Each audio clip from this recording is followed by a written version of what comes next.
Thau sau kalin Mbappe ya ke record hak klub Real Madrid hak bam mentau la ya rekat gol bat Ronaldo da masan pukendai gol. Henry kalin Mbappe lapat ban pen pra ya ke record jong Ronaldo. Hak ba Ronaldo haus nem arajar kadlai ulayo san pukendai gol nagam tak klub Real Madrid. Kad ba kalin Mbappe mentau nem arajar arpusan ulayo san pukendai gol na kamta klub Real Madrid. Kumta o kailin Mbappe layar kat barka gol jong Ronaldo haus nem arajar kadlai. Henry ukailin Mbappe pat la ban penpra ya kerekot jong Ronaldo. Henry ulala pat ban penyaran kat bat Ronaldo nakasan posen mi medan ulayo san pukendai gol kad ba o kailin Mbappe san pukendai san mi medan san pukendai gol.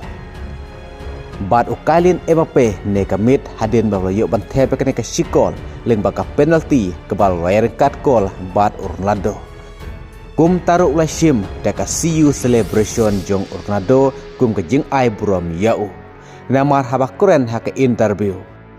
Ba ukalin Mbappe ulalai ekane ke siu celebration kum ke jing ij pe jing brom ya Ronaldo ubare kum utau idol jong Nang tahabak keren sisu ukailin Mbappe ulaong bawat la oleh rekat gol bat Ronaldo menta usnem arajar pusan kumjuru Ronaldo usnem arajar kadlai kiblayo omarsan kendai gol.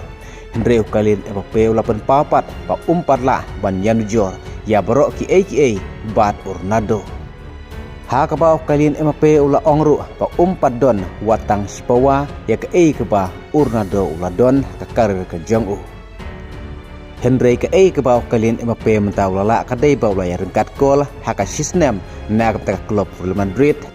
Kum balale Ronaldo usnem arajar kadlai kum tau kalin Mbappe mentau usnem arajar pusan dan marsan pukendai gol haka sisnem.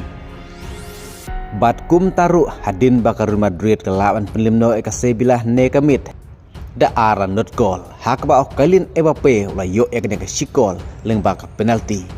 Kum taruh haka mijekin poin haka La Liga ka Real Madrid kladuna stang si poin ya ke Barcelona ka Real Madrid sapu ar poin ka Barcelona sapu lai poin kad ba ka Barcelona kan sekun persya ya ke Villarreal mentak kamit si blay ke por prasapusan janmit ku blay sibut.